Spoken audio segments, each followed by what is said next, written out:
Hey guys, Brian Johnson. This is the third video for SeoPress assignment number 5, and what I'm going to do is I'm not going to give you a ton of detail. I've made a ton of videos and I really hope you're caught up to this point, because if you're not, it's going to start getting tricky. But this week's assignment really is you're going to need to start adding the content to your WordPress powered site, and I want you to do that using WordPress posts. Don't use pages. The only time you use a page is for your home page. We've already talked about that. When you're moving forward, always make sure you're focusing on the unique content like we've talked about. And here's some things I want you to think about. You can use the LSI technology you've already learned about to find relating phrases. You can create content based on those phrases. You can add that to your site in the form of a post. Also, feel free to, if your keyword phrase is based on a product, let's say like our fishing reels example, why not create some additional keyword phrases for manufacturers? So if you see a lot of people are searching for Daiwa fishing reel, by all means go ahead and create a list of keyword phrases using manufacturer names, product names, and so on. Your articles should be between 350 and 600 words in length. I advise you, when you're getting started and you're trying to establish trust with Google, to write longer articles. It will help you.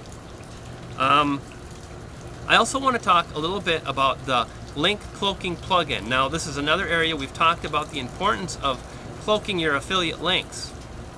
At the same time, we've also talked about the importance of using outbound links on your site to increase your trust with Google and thus your search engine rankings.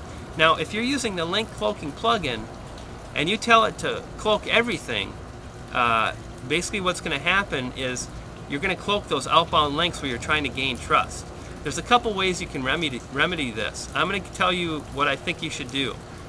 Let's go ahead and make sure you just go to the settings tab and then go to the link cloaking plugin and add any outbound link to any site you're linking out to in order to gain ranking.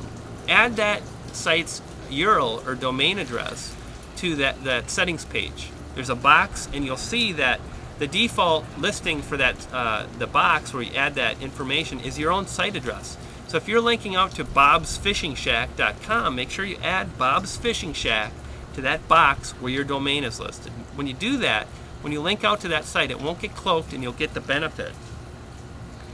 A lot of you guys are thinking hardcore SEO and you're trying so hard to rank for your keyword phrase that you're way overcooking it.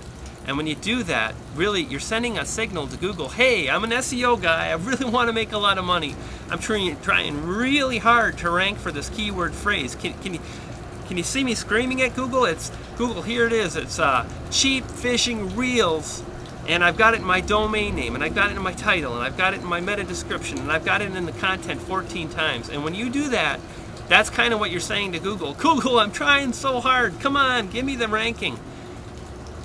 Write good content for the people that are going to read the content on your site, and don't overdo it.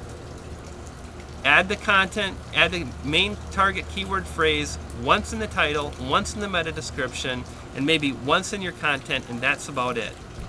Focus the rest of your article on all those related phrases, the LSI stuff.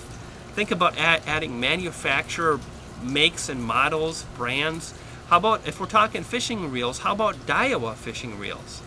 What are people searching for with Daiwa fishing reels? Maybe add some of that stuff into your article. Don't overdo it, or it will backfire and you'll get no rankings.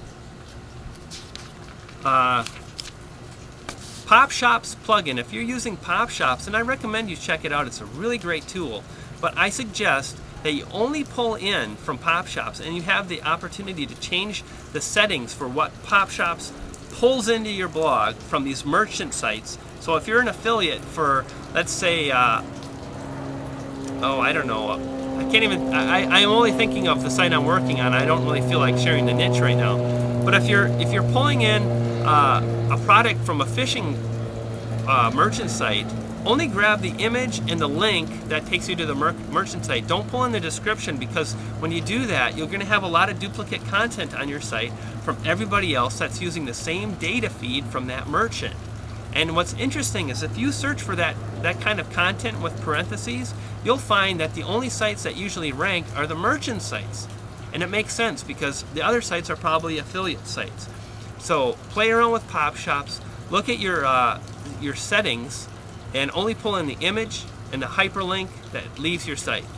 This is Brian Johnson, guys. I'm over at netmarketingcourse.net, and this is assignment video number 5 for my SeoPress 60-day affiliate challenge. Take care. Woo!